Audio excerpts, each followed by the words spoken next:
বিকেলের রক্তিম আকাশ ভীষণ আদুরে লাগে। শেষ মুহূর্তে সূর্য তার রক্তিম আভা ছড়িয়ে দেয় চারিপাশে। চারদিকে সন্ধ্যা নামার প্রস্তুতি চলছে। নভেম্বর মাস শুরু হলো 5 দিন। ঢাকা শহরে এখনো শীত পড়েনি। ব্যস্ত শহরটাতে গ্রামের মতো এত বেশি শীত পড়ে না। শীত উপভোগ করতে হলে যেতে হবে গ্রামে। কুয়াশাচ্ছন্ন চারিদিক দেখতে মনে কেমন শান্তি শান্তি অনুভব হয়। তিনতলা বিশিষ্ট ভূঁইয়া বাড়ির ছাদের এক কোণায় ছাউনির নিচে সিমেন্ট দিয়ে চেয়ারের মতো করে বসার জায়গা করা, আর তার মধ্যে গোল করে টেবিলে শেপ দেওয়া।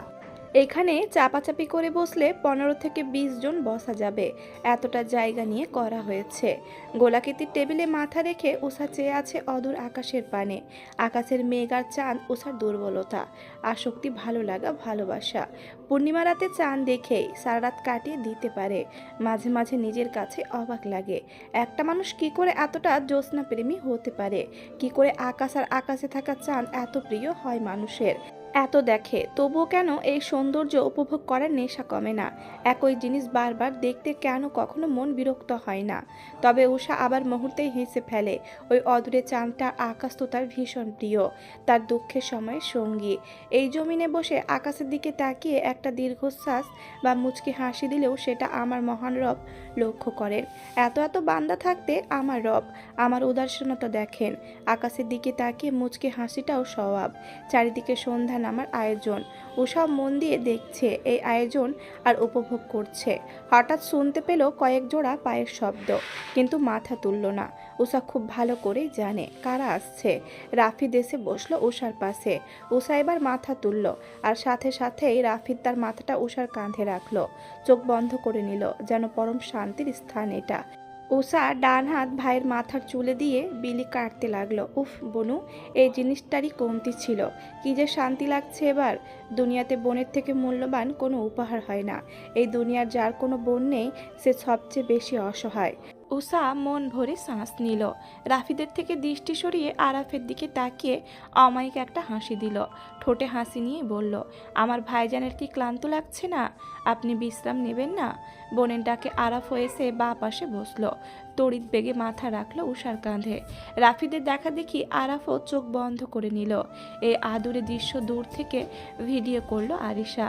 সাদাফ রাগে ফুসফুস করতে করতে গোল টেবিলে উঠে বসলো। এক প্রকার চেঁচিয়ে বলল, উষার বাচ্চা, যত বিপদ আর ইচ্ছেপূর্ণ সময় হবে তখন শুধু আমাকে চোখে দেখিস। খালি দরকার এই সাদাফ সাদাফ, দরকার শেষ হলেই পালাস। আইছে ইচ্ছে পূরণের সব ব্যবস্থা এই ভাইজানরাই করে দেয়। তুই করিস না আজাইরা পাবলিক। আমার ভাবির সাথে মুখ সামলে কথা বল। সাদাপ নয়তো ব্যান্ড বাজিয়ে ছেড়ে দেব। ভূঁইয়া বাড়ির বড় বউয়ের সাথে কথা বলছিস তুই, ভুলে যাস না। বলে ঠোঁট টিপে হাসলো রাফিদ। যা দেখে আরাফ বলল, তারপরে সে আবার আমার বোন, আবার আমার বড় ভাবি। জুতাপিটা না খেতে চাইলে মুখ বন্ধ রাখ। এই আইছে আমার বলেই ঝুঁকে দুই ভাইয়ের বাহু আর বোনের গলা জড়িয়ে ধরল। আরিসা এবার ভিডিও অফ করে দৌড় দিল। আমি কই, আমাকে জায়গা দে। এই সাধুর বাচ্চা, সর সর। মোটু, তুই একদম আসবি না। তোর শরীরে যে ইঁদুর পচা গন্ধ। সাদাব রে, অতি শীঘ্রই আমি তোকে দুনিয়া থেকে আউট করব বলে দিলাম। বাকি চারজন উচ্চ স্বরে হেসে উঠল। সাদাব উষার দিকে তাকিয়ে বলল, বনু, তাহলে আজকে রাতে হয়ে যাক। হ্যাঁ হ্যাঁ অবশ্যই, কেন না? কখন বের হবি? একদম না, এখন দিনকাল ভালো না সাদাব, দেশের পরিস্থিতিও ভালো না। এত রাতে মেয়েদের নিয়ে বেরোবি না, তাও আবার বাইকে করে। আমি একদম সঙ্গ দিব না। আরাব ভাইয়ের কি মতামত আমিও না করতাম, তার আগে তুই বলে দিলি একদম বাইরে যাওয়া যাবে না। তার চেয়ে বরং চল সারা রাত নিচে ব্যাডমিন্টন খেলবো। উষা আর আরিশা লাফিয়ে উঠলো। হ্যাঁ হ্যাঁ তাই সয়, এতেই হবে। চলো ভাইয়া চলো, এখনই চলো। না না, আগে এক কাজ করি, মাগরিবের আর ঈশার নামাজ শেষ করি, সাথে এখন সন্ধ্যার জন্য নাস্তা বানাই। নাস্তা খেতে খেতে টার্কি ড্রামার একটা এপিসোড শেষ করে ফেলবো, পরে নামাজ শেষে খেলতে নামবো। কি বলো আহি আপু, কেমন হবে ভাইজান? এটাই পারফেক্ট। সাদাব দেখ কি কি লাগে ওদের। আর রাফিদ, তুই আমার সাথে চল। বিছানায় বসে ফেসবুকে সাগরের আইডি স্ক্রল করছে উষা। নাহিদ ভুঁইয়া মেয়ের থেকে অনুমতি নিয়ে মেয়ের রুমে আসে এবং পাশে বসে। উষা বাবাকে পেয়ে এক সাইড হতে জড়িয়ে ধরে, মাথা রাখে বাবার বুকে। নাহিদ ভুঁইয়া মেয়ের মাথায় হাত বোলাতে থাকেন। আম্মু, তুমি মনোযোগ দিয়ে লেখাপড়া করো। তুমি মেডিকেল ইঞ্জিনিয়ার ইঞ্জিনিয়ারিং বা যে কোনো ভার্সিটি, যেখানে ইচ্ছা যেভাবে ইচ্ছা পড়াশোনা করতে পারো। নিজের মন মর্জি মতো করবে, যা করবে। বাহ্যিক কোনো বিষয় নিয়ে মাথা ঘামাবে না একদম। ঠিক আছে। ওসব মাথা ওপর নিচ করে যার মানে সে বুঝেছে। বাবার বুকে মাথা রেখে বলে, আচ্ছা আব্বু, আমার জন্মদাত্রী মায়ের কিসের অভাব ছিল? সে কেন এমন করলো বলো তো? তার কি কোনো কিছু কমতি ছিল? মায়েরা এমন হয় বলো তো? আজকে তো আমার জীবনটা অন্যরকম হতো, তাই না বলো? দরজার বাইরে সিজান ভূঁইয়া আর নাবিল ভূঁইয়া এসেছিল। ভেবেছে মেয়েকে নিয়ে কোথাও ঘুরতে যাবে, কিন্তু বাবা মেয়ের কথায় আওয়াজ পেয়ে দাঁড়িয়ে যান, ভেতরে আর ঢোকে না। নাহিদ ভূঁইয়ার অন্তরটা ধক করে ওঠে। নিজের মেয়েকে কি উত্তর দিবেন তিনি? মেয়েটা জন্মদাত্রীর মাতা যে অনেক বেশি লোভী, অনেক বেশি অহংকারী। কি বলবে উনি? এতটাই লোভী যে নিজের পেটের সন্তানটাকেও মেরে ফেলতে চেয়েছিলেন। বুক চিরে আসা দীর্ঘশ্বাস ফেলে নাহিদ ভূঁইয়া বলেন, বেঈমান আর লোভীদের কখনো তৃপ্তি মেটে না মা। ওদেরকে তুমি যত দিবে ততই ওদের কাছে কম মনে হবে। এসব নিয়ে ভেবো না তো আম্মু। তোমার এই বাবা বেঁচে থাকতে তোমার সাথে খারাপ কিছুই হবে না। আর বড় আব্বুকে বিশ্বাস করো তো, আস্থা রাখো ওনার উপরে। ওনার সিদ্ধান্ত কখনো ভুল হয় না।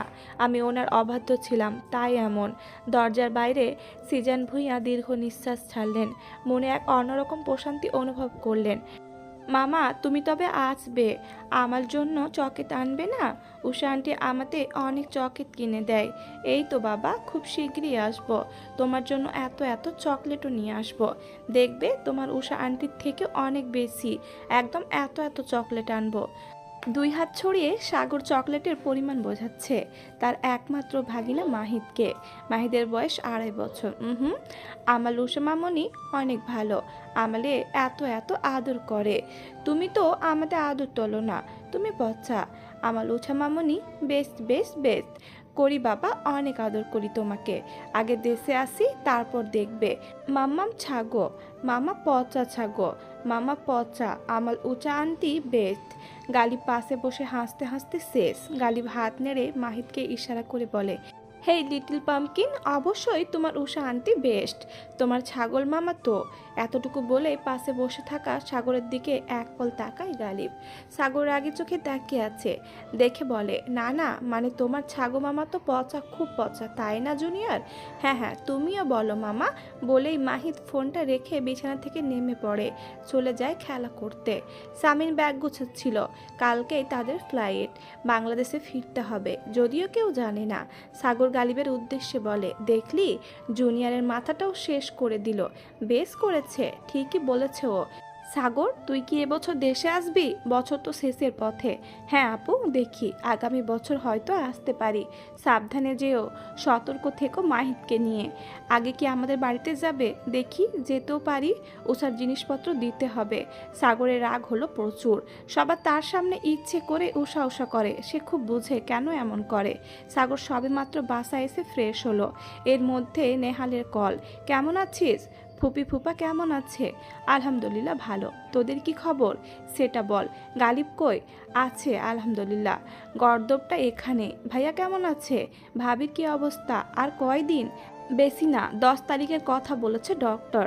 এখন দেখা যাক। ভাবির অবস্থা খুব একটা ভালো না, শরীর অনেক দুর্বল। এ সময় এমনই হয়। বাসায় গিয়েছিলি? আরিসা ওখানে আছে? আমরা তো কালকে চলে আসছি। ভাবিকে তো বাসায় একাই রেখে গিয়েছিলাম, তাই আমরা কেউই থাকিনি। নেহাল, শুন আমার কথা। এই শালা, লাউড স্পিকার দে। হ্যাঁ গালিব, শুনছি, বল। তাও এভাবে চেঁচিয়ে কানের পোকা মারিস না। ওর আর কাজ কি, পারেই তো খালি চিল্লাপাল্লা করতে। কথাটা বলে ফোনটা গালিবের হাতে দিয়ে কিচেনের উদ্দেশ্যে বের হয়। সাগর আপাতত পেট শান্তি করতে হবে, কিন্তু কিছু একটা মনে পড়তে আবার দাঁড়িয়ে যায়। নেহাল অকালে যে নিজের বোনের কপাল পোড়ালি, এমন একটার সাথে বিয়ে দিলি বোনটাকে, ছি, কি আর বলবো। এভাবে না পেঁচিয়ে সোজাসুজি বল, তোর ভাইটা যে গে, এটা কি তুই জানিস? সাগর নিজের পায়ের স্লিপার খুলে গালিবের দিকে ছুঁড়ে মারে আর বলে, সাইকো, আসলে তোর মাথায় সমস্যা আছে শালা, নয়তো এই ধরনের কথা কে বলে? নেহাল হাসতে থাকে। ভাই রে ভাই, এই বেটা আর কত ক্লাস করায়? Already 5 minute over. ধুর, ভাল লাগে না। স্টেডিয়ামের বাচ্চা একটা ইয়াংসার হতো তাহলে না হয় মনকে বুঝ দিতাম। এই টাকলা স্টেডিয়ামকে তো আর নেওয়া যাচ্ছে না। ঠিক বলছোস দোষ। প্রিয়তা বেটাকে বাইরে খেতে দে।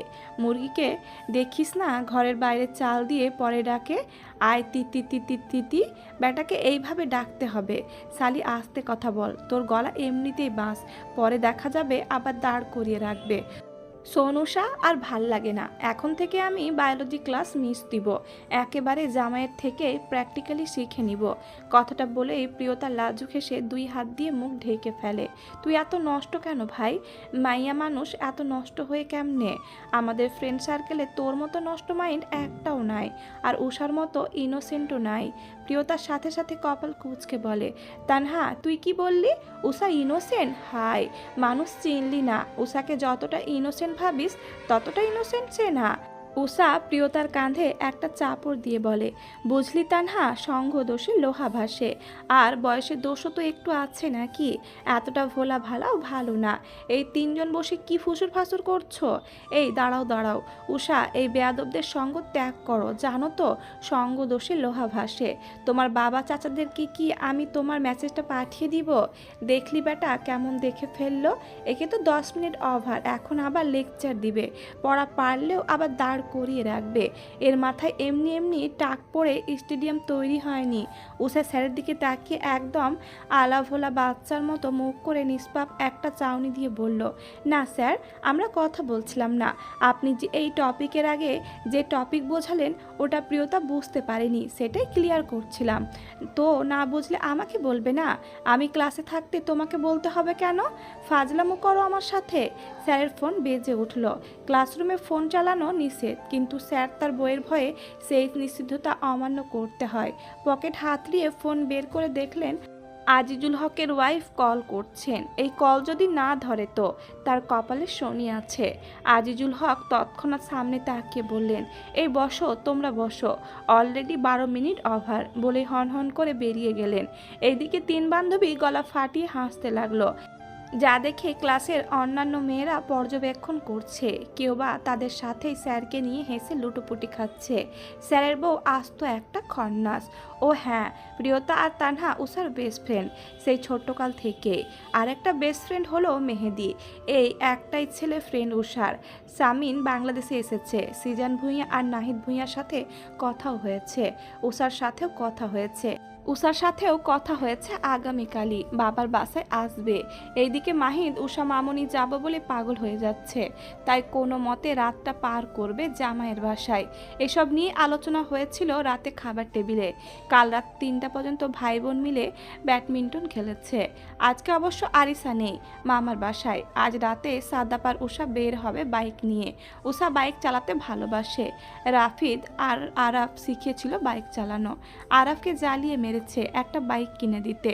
তাদের 4 ভাইয়েরই বাইক চালানো হয়, তাই উষাও তাদের সাথে পাল্লা দিয়ে বাইক কিনে পুরো একদিন না খেয়েছিল, যেন বাপ চাচা বাইক কিনে দিতে রাজি হয়।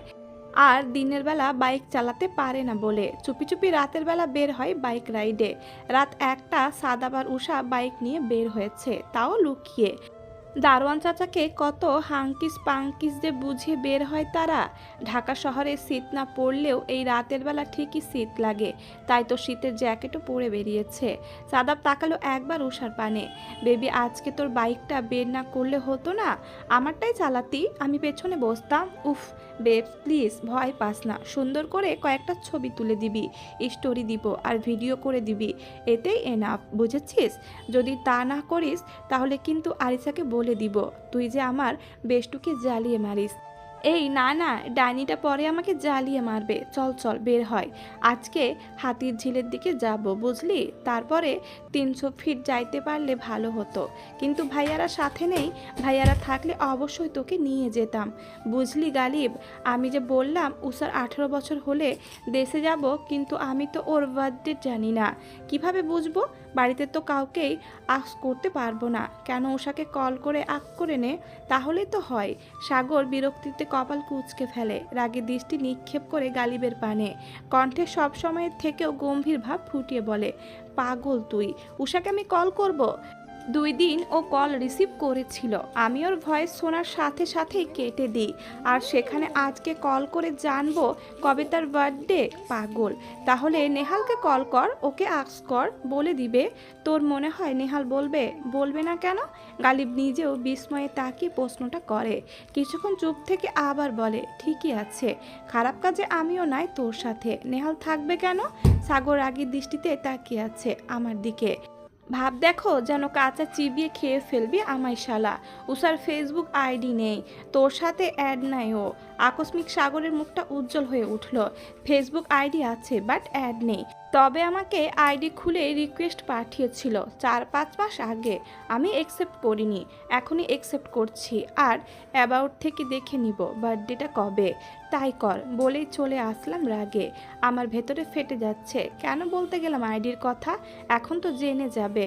2 মিনিটও অতিবাহিত হয়নি, আকস্মিক সাগর চিৎকার করে ওঠে, গালিব কি হয়েছে? উষা রিকোয়েস্ট ক্যান্সেল করে দিয়েছে। কথাটা গালিবের কর্ণকুহর হতেই গালিব ঘর কাঁপিয়ে হাসতে লাগলো। গালিবের এই হাসির শব্দ যেন সাগরের ভেতরে আগুন জ্বলিয়ে দিল। তো তুই ভাব দেখিয়ে একসেপ্ট করবি না, ঝুলিয়ে রাখবি, আর ওসব বুঝি ঝুলে থাকবে? দেখ এখন বাংলাদেশে 3টা বাজে, এখন রিকোয়েস্ট দে আর সকালে ওষা একসেপ্ট করে নিবে, সিম্পল। আমি নিজে ওকে রিকোয়েস্ট দিব। সমস্যা কি এতে? প্রয়োজন তো তোরই। উষার তো আর না। সাগর নিশ্চুপ, কি করবে সে ভেবে পাচ্ছে না। মেয়েটা যদি এটাকে পজিটিভ কিছু ভেবে বসে, তখন নিজের মনের সাথে যুদ্ধ করে তারপর রিকোয়েস্টটা পাঠায় সাগর। সাগরকে অবাক করে দিয়ে 5 মিনিটের মধ্যে রিকোয়েস্ট অ্যাকসেপ্টেড। সাগর হতবিহ্বল হয়ে দাঁড়িয়ে আছে। এত রাতে মেয়েটা জেগে আছে, এত রাত জেগে সে কি করছে? উষা রিকোয়েস্ট অ্যাকসেপ্ট করেছে শুনে গালিব সাগরকে হাত ধরে এনে সোফাতে বসায়। এতপর নিজেও বসে পড়ে সাগরের পাশে। মেসেজ দে ওকে যে এত রাতে অনলাইনে কি করছে, যা খুশি তা করুক, আমি কেন জিজ্ঞেস করব? আজব, তোর বউ না ও? বউ না মানিস, বোন তো। আসকর, তার আগে টাইম লাইনে যা। ওসার টাইম লাইনে গিয়ে সাগর হতভম্ব হয়ে যায়। কতগুলো হাইলাইট, বাপরে! তার ওপরে স্টোরিও শেয়ার করা, স্ক্রল করতে থাকে।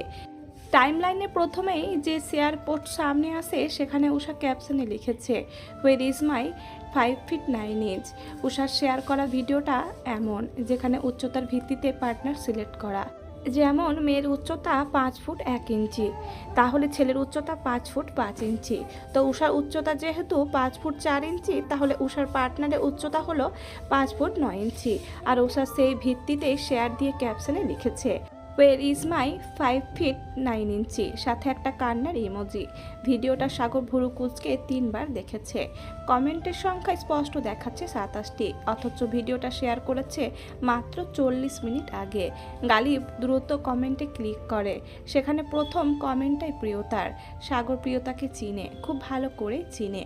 উষার ছোট্টবেলার ফ্রেন্ড। নিচেরটা তানহার, তানহাকেও সাগর চিনে। তানহা কমেন্ট করেছে, তোর জামাই তো নিশ্চয়ই কোনো মেয়ের কম্বলে নিচে আছে। কমেন্টটা দেখে সাগরের কুচকানো ভুরুটা আরও কুচকে যায়, রাগের পাল্লাটা বেড়ে আরও ভারী হয়। প্রথমে প্রিয়তার কমেন্টের রিপ্লাইগুলাই দেখার জন্য ক্লিক করে। প্রিয়তা কমেন্ট করেছে, কিন্তু তোর তো 6 লাগবে না, মানে 6 ফিট আর কি, সাথে একটা ব্যাংকের ইমোজিও দেওয়া। কমেন্টটা দেখে সাগর আর গালিব দুজনের দিকে কিছুক্ষণ হতভম্ব হয়ে তাকিয়ে থাকে। আকস্মিক গালিব ঘর কাঁপিয়ে হেসে ওঠে। সে কমেন্টের মানেটা খুব বুঝতে পেরেছে। সাগরের রাগটা আরও বেড়ে যায়। প্রথমে রিপ্লাই দিল মেহেদি, আমার ভাইয়ের 6 না, মানে আমার ভাই 6 ফিটই। গালিবের হাসি দেখে কে, বেচারা চোখ দিয়ে পানি বের হয়ে গেছে, পেটে মনে হচ্ছে খিল লেগে গেছে। সাগরের দিকে তাকিয়ে বলে, এভাবে তাকাস কেন, খেয়ে ফেলবি? এবার উষা রিপ্লাই করে, আমি কবে এসব বলেছি? আমার কাছে লম্বা ম্যাটার করে না, আমার কাছে মানুষটাই আসল, মানুষটা খাঁটি হলেই হয়। বোকা উষা না বুঝেই রিপ্লাই করে। প্রিয়তা আবার বলে, দিন শেষে লম্বাটাই ম্যাটার করে দোস্ত। সাগর হতভম্ব, হতবিহ্বল। মেয়েরাও এত দুষ্টু, এত বাজে হয়, এত ডাবল মিনিং কথা বলতে পারে? গালিবের অবস্থা দেখে কে। উষাদের মেসেঞ্জার গ্রুপে কোনো এক বিষয় নিয়ে হয়তো কথা হয়েছে। সেই কথার উত্তরেই উষা টেক্সট করে, সালি দুর্বল জায়গায় হাত দিস না। প্রিয়তা এবার এতটুকুই ক্রপ করে কমেন্টের দিকে বলে, বেবি তুমি যে এত দুর্বল আগে জানা ছিল না। অবশেষে তানহা কমেন্টের শেষ রিপ্লাই করে, মাইয়া মানুষ কেমনে এত নষ্ট মাইন্ডের হয় ভাই, তুই এত নষ্ট কেন দোস্ত? গালিব সাগরের কাঁধে হাত রেখে বলে, দোস্ত এই প্রিয়তা মেয়েটা জোস একদম আমার টাইপ।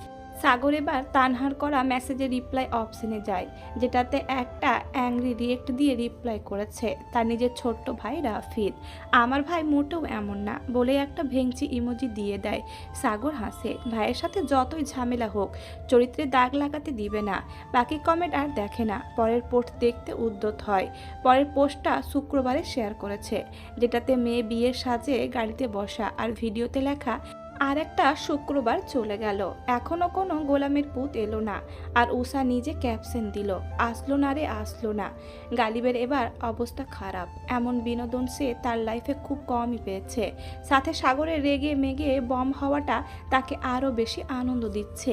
এই পোস্টে রাফিদ কমেন্ট করেছে, আনফর্চুনেটলি গোলামটা তোর বড় আব্বু, তোর বাবার বড় ভাই।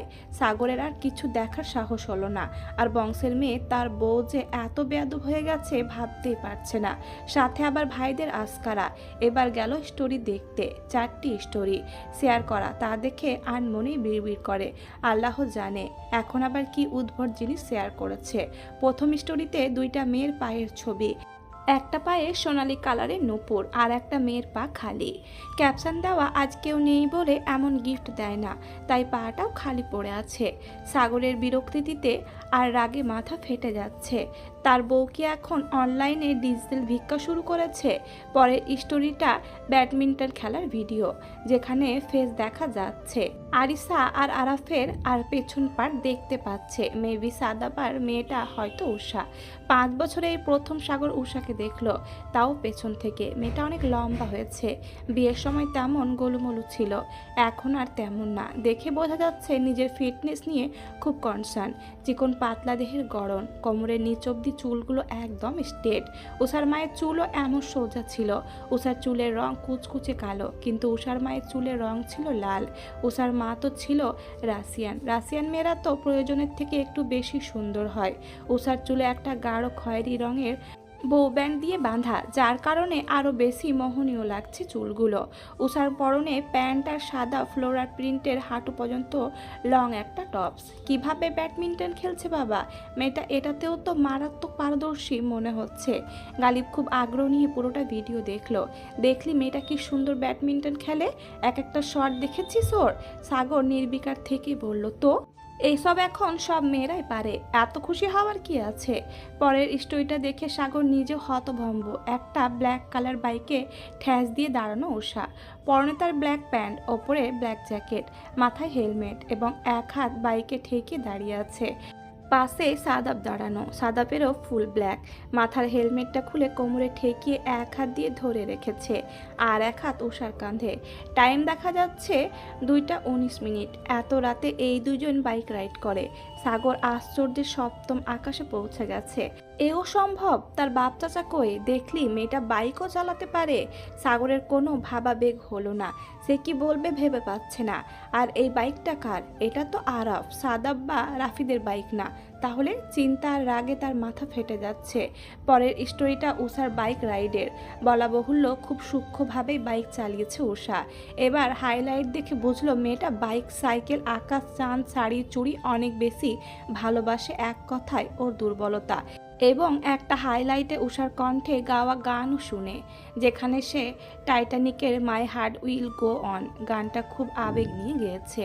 এই গানটা সাগরের খুবই পছন্দের। উষার কণ্ঠ যে এত সুন্দর তা সাগরের কল্পনাতেও ছিল না। সাগরের এমন হাঁসফাঁস অবস্থা দেখে গালিব বলল, তুই ওকে টেক্সট দে, জিজ্ঞেস কর এত রাতে এসব কি। আর সাদাপেরও আক্কেল নেই, একটা মেয়েকে নিয়ে এত রাতে বাইরে বের হয়। সাগর কোনো কথা না বলে দ্রুত মেসেজ অপশনে ক্লিক করে আর ইনবক্সে গিয়ে দেখে আজ থেকে প্রায় 2 মাস আগে সাগরের জন্মদিনে উইশ মেসেজ পাঠিয়েছে উষা, যেটা সত্যি সাগর দেখেনি। গালিব এবার খুব জোরে সাগরের পিঠে কিল দেয়। সালাম, এটা তোকে বার্থডে উইশটাও করেছিল, তাও তুই রিপ্লাই করলি না। সাগর প্রতি উত্তর না করে টেক্সট পাঠায়, এত রাতে অনলাইনে কি করিস তুই? উষা অ্যাক্টিভ আছে কিন্তু রিপ্লাই করলো না। পাক্কা 4 মিনিট পরে সে অফলাইন হয়ে গেছে। সাগর ঠিক লক্ষ্য করেছে মেসেজটা ডেলিভার হয়েছে। উষার ইগনোর যেন সে মেনে নিতে পারল না, রাগটা এবার আরও বেড়ে গেল। তা দেখে গালিব বলল, ঠিকই আছে, সালা দাম দিবে না, আর তুই টেক্সট করলে তাকে হুমড়ি খেয়ে রিপ্লাই করতে হবে। ও কত আদুরে মেয়ে জানিস তুই, কত সুন্দরী সে, আর তুই কি না। আরও কিছু বলার আগে সাগর গালিবের কলার ধরে অগ্নি চোখে তাকিয়ে থেকে চিৎকার করে ওঠে, সুন্দর তো কি হয়েছে, মাথা কিনে নিয়েছে, বারবার সুন্দর সুন্দর করবি না। এই সৌন্দর্য সব কিছুর কাল। এই সৌন্দর্যের জন্যই আমি ওকে আপন করে নিতে পারছি না। এই সৌন্দর্যের জন্যই আমার পরিবারকে কত ভোগান্তি ভুগতে হয়েছে। তা তুই জানিস না, আমার চাচুর কষ্ট তুই দেখিসনি। চাচুর এই সুন্দরী মেয়েটাও দেখেনি।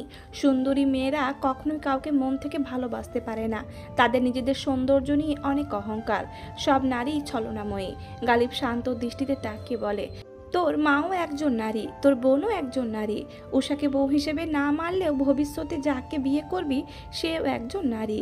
তো কথার মানে তো এই দাঁড়ায় যে তোর মাও একটা ছলনাময়ী। আসলেই কি তাই? এক নারীর জন্য কেন গোটা নারী জাতিকে কলঙ্কিত করছিস? সাগর চুপ হয়ে যায়। গালিবের প্রতি উত্তরে সে কি বলবে ভেবে পায় না। গালিবের কলার ছেড়ে দেয়, আস্তে আস্তে নিয়ন্ত্রণে চলে আসে। কয়েক সেকেন্ড আগের হিংস্র মানবকে এখন একদম বিড়াল ছানার মতো লাগছে গালিবের কাছে। সাগর সোফাতে মাথা হেলিয়ে দেয়, কপাল চেপে ধরে। আড়মোড়া ভেঙে উঠে বসে উষা।